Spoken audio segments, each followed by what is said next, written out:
Madame, monsieur, il y a en France 70 millions de cartes bancaires en circulation.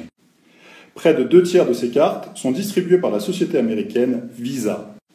C'est une situation de quasi-monopole et le directeur général de Visa, Alfred Kelly, vient d'annoncer « Notre objectif est de supprimer le cash ».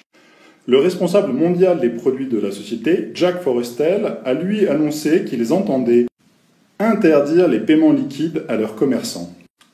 À moins que nous ne les arrêtions, ils lancent officiellement le grand voyage vers la fin du cash. Voici le plan annoncé par le Wall Street Journal. Visa a une nouvelle offre pour les petites entreprises, restaurants et magasins. Nous leur offrirons jusqu'à 10 000 $ de rabais pour qu'ils s'équipent avec nos nouvelles technologies de paiement. En échange, nous leur demanderons de refuser les paiements en espèces. Et M. Forrestel ajoute « Pour nous, ce n'est réellement qu'une première salve ». Entendez, cela arrive aujourd'hui aux États-Unis et demain en France. Mais que vient faire une société privée là-dedans, me direz-vous? Lorsque vous payez par carte, Visa prélève 2% du montant de la transaction.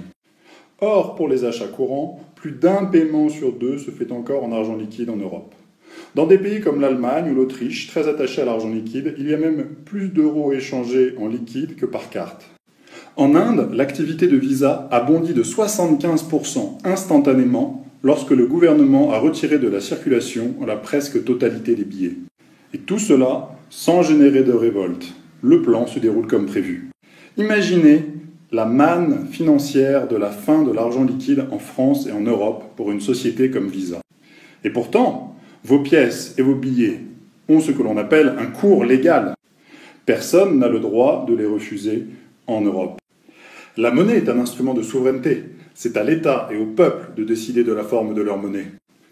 Mais certainement pas à une société privée qui augmente considérablement ses profits grâce à la fin de l'argent liquide.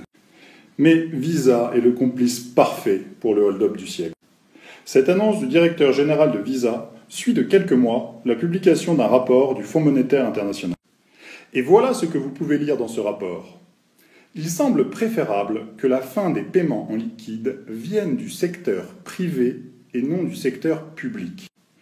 D'un côté, il s'agit simplement de vendre plus facilement un café, alors que de l'autre, il s'agit d'un choix politique contestable avec des arguments valides. Parmi les arguments valides, le rapport souligne les risques d'une société sans cash en cas de panne ou attaque informatique, ou même en cas de cyberguerre. Le rapport insiste d'ailleurs, dans tous les cas, la tentation d'imposer par décret la fin de l'argent liquide est à proscrire tant la population y est attachée. On ne saurait être plus clair. L'État ne peut pas supprimer lui-même l'argent liquide, il faut que cela passe par le secteur privé. Peu importe les risques gigantesques, peu importe que la population soit contre tant qu'on ne le crie pas sur les toits. C'est pourquoi la direction de Visa peut maintenant annoncer son grand voyage vers la fin du cash. Ils savent qu'ils ont la bénédiction des États. Mais pas la mienne, ni la vôtre. Il y a là une transgression énorme. La monnaie européenne a cours légal, c'est-à-dire que légalement, un marchand n'a pas le droit de refuser un paiement en euros, qu'il soit par carte ou en liquide.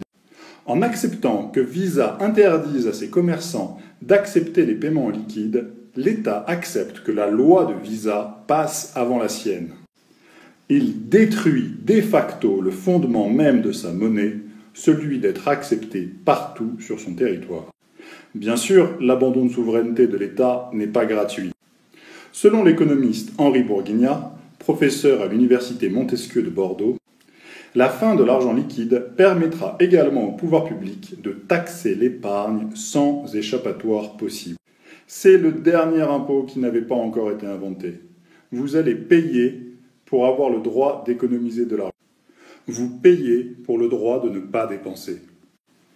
Le processus d'interdiction de l'argent liquide est déjà avancé en Suède et au Danemark, où l'on voit fleurir des petits panneaux « La maison n'accepte plus les paiements en espèces ».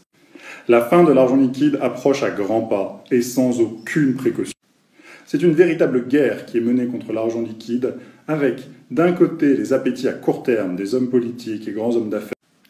Bill Gates, Mario Draghi, Christine Lagarde, William White de l'OCDE, Blythe Masters de JP Morgan ont préparé la fin de l'argent liquide au dernier forum économique mondial de Davos. Mais de l'autre côté, qui défendra la vision prudente et de long terme des populations? L'État faillit à sa tâche et c'est à nous de nous élever contre cette folie.